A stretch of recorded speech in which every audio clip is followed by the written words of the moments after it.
Hello student, welcome to new learning class. আজকে আমি তোমাদের পড়াবো ক্লাস 7-এর বঙ্গভূমির প্রতি এই কবিতাটি। তবে তোমরা যারা চ্যানেলটা সাবস্ক্রাইব করোনি অবশ্যই করে দিও।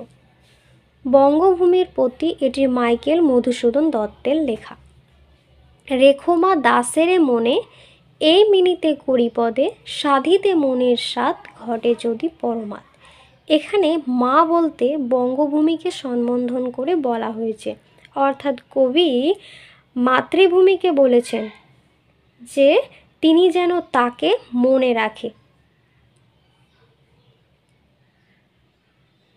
মধুহীন করোনাগো তব মন কোক নদে, প্রবাসে দৈব্যের বসে জীব তারা যদি খসে, এ দেহ আকাশ হতে নাহি খেত তাহে।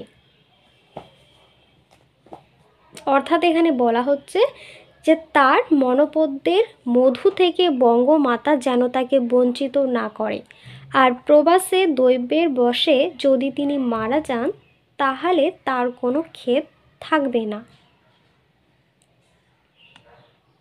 জন্মিলে মরিতে হবে অমর কে কোথা কবে, অর্থাৎ জন্ম হতে গেলে সবাইকেই মরতে হবে।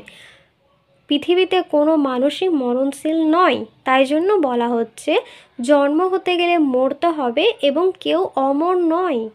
চিরস্থির কবে নীর হায়রে জীবন নদে, অর্থাৎ পৃথিবীতে কেউ চিরজীবনের জন্য আসেনি, সবাইকেই কি করতে হবে, মারা যাবে, একদিন সবাই মারা যাবে, সবাইকেই মরতে হবে। তাই বলা হচ্ছে হায়রে জীবন নদে। কিন্তু যদি রাখো মনে নাহিমা দড়ি সমনে, কিন্তু যদি দেশমাতাকে কবি মনে রাখেন তাহলে কবি আর সমনকেও ভয় পাবেন না। মক্ষিকাও গলে না গো পড়িলে অমৃত হ্রদে, সেই ধন্য নরকুলে লোকে জারি নাহি ভুলে, মানুষের মাঝে সেই ধন্য লোকে যাকে মনে রাখে, মনের মন্দিরে সবাই যাকে স্মরণ করে। মনের মন্দিরে সদা সেবে সবজন, কিন্তু কোনো গুণ আছে যাচিব যে তব কাছে, হেন অমরতা আমি কহ গো শ্যামা জন্ম দে।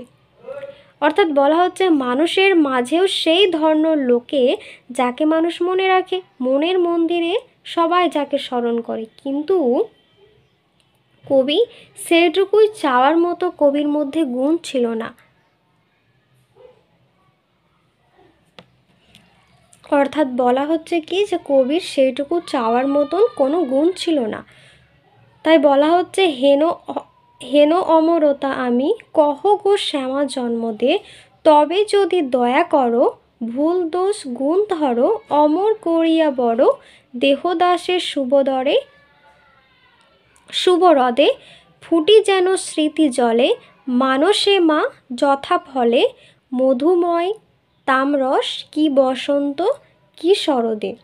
অর্থাৎ বলা হচ্ছে তবে যদি মা তাকে দয়া করে দোষ গুণ ভুলে গিয়ে ক্ষমা করে দেন তবে তিনি কি হবে, তার প্রতি খুব কৃতজ্ঞ থাকবে, সেটা এখানে বলা হচ্ছে কবিতার মাধ্যমে। এবার আমরা জানব কবির পরিচিতি সম্পর্কে।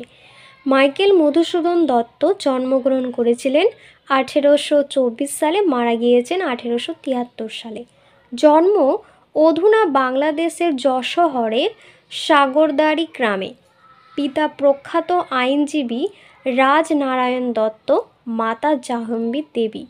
বাংলা কাব্যের নতুন যুগ আসে তার কলমে, নাটকেও জাগে নতুন ধারা। হিন্দু কলেজের উজ্জ্বলতম এই ছাত্রটি বিলেতে গিয়ে বড় কবি হওয়ার স্বপ্ন সফল করতে ধর্মান্তরিত হয় 1843 সালে। তখন থেকে তার নামের সঙ্গে যুক্ত হয় মাইকেল শব্দটি। ইংরেজি ভাষায় যাকে বলছে the captive lady and visions of the past নামে দুটো গ্রন্থ রচনা করলেও তিনি স্মরণীয় মেঘনাদবধ কাব্য, বীরাঙ্গনা কাব্য, বজ্রাঙ্গনা কাব্য,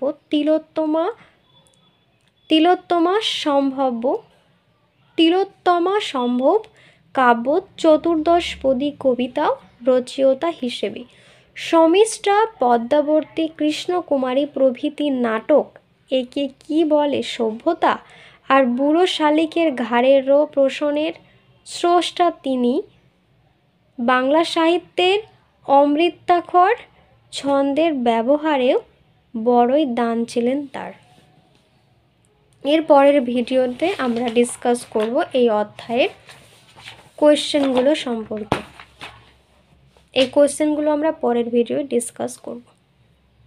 আজকে ভিডিওটা আমি এখানেই শেষ করছি। তোমাদের কেমন লাগলো ভিডিওটা অবশ্যই কমেন্ট করে জানাবা।